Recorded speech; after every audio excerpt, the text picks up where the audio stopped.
Okay. The prisoner's dilemma. It's a simulation between two people, right? Yeah. It's two people that have a conflict against each other. Let's just say it's me and you, and we get in trouble doing something we ain't got no business doing, and they don't have evidence against us, but it requires one of us to rat each other out. See, we either can keep quiet or rat each other out. If we both keep quiet, we both get the minimum sentence. If I was to rat you out and you were to keep quiet, I wouldn't get no sentence at all. I'd go scot free, and you would get the most, like the great, and vice versa. Yeah, and vice versa. And see, the best thing for me to do, like me just being me, I'm gonna try to get no years at all, and because you're uncertain of what I'm doing. I'm uncertain of what you're doing. I'm just gonna try to get no years at all because I feel like 0 years sound good to me, you know what I'm saying?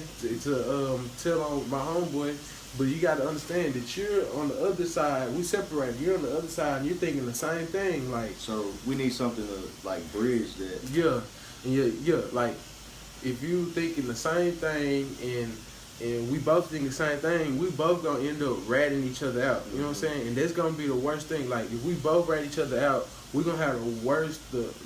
They gonna give us both the maximum sentence. You know what I'm saying? We both, like, it's basically both of us confessing, and we gonna get the overall worst possible outcome, right? Yeah. So the thing about prisoner's dilemma is that you're trying to find something to, like, a bridge, like you said, to like keep you compliant, to make us keep quiet. You know what I'm saying? For like, everybody's interest. Yeah, cause if we both keep quiet, it's gonna be the best overall interest for both of us. You know what I'm saying? Cause it's gonna be the least amount of years we both can get. But you getting 10 years and you being my homeboy, I'm getting 0 years. That's still the worst. That's still a bad possible outcome. Cause it's 10 years to the 2 we could have got if we both would have been quiet, right? Yeah. So if let's say if, like, another example, like if the mob was to have someone like that's snitching or to keep quiet, they gonna have someone to enforce. Like a hitman, like somebody enforcing them to be quiet. You know what I'm saying? Yeah. And to make it the best overall outcome enforcing for the mob. the laws that the mob is, their laws and their guidelines. Yeah, and it's gonna make it the best overall outcome for the whole mob. Yeah, you know what I'm so saying? Nobody gets ratted out. Yeah, nobody gets ratted out. They just sitting in there because of some lesser charge, because they not snitching on the big crime. They snitching on they just keep quiet for some random stuff. You know what I'm saying?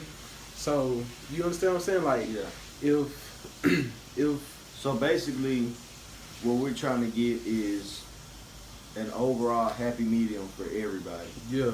And what this demonstrated conflict because the two didn't have something bridging them, something governing, what decision they should make, what's best for the whole overall group. So that just shows how not having that can be flawed in trying to.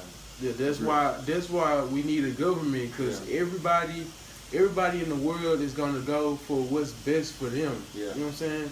Like, you're gonna always do what's best for you. You're not thinking about the person in front of you, or you're not thinking about the person in another state. You know what I'm saying? You thinking about what's going on right here. You know what I'm saying? It's like Texas doing something and California doing something, and that's not the best interest for Texas. But they both can do something that's the best interest for both of them. It's gonna make the overall outcome of the country better. You know what I'm saying? So yeah, that's the prisoner's dilemma, and I'm Christian Fraser, Richard Moore. Thank you.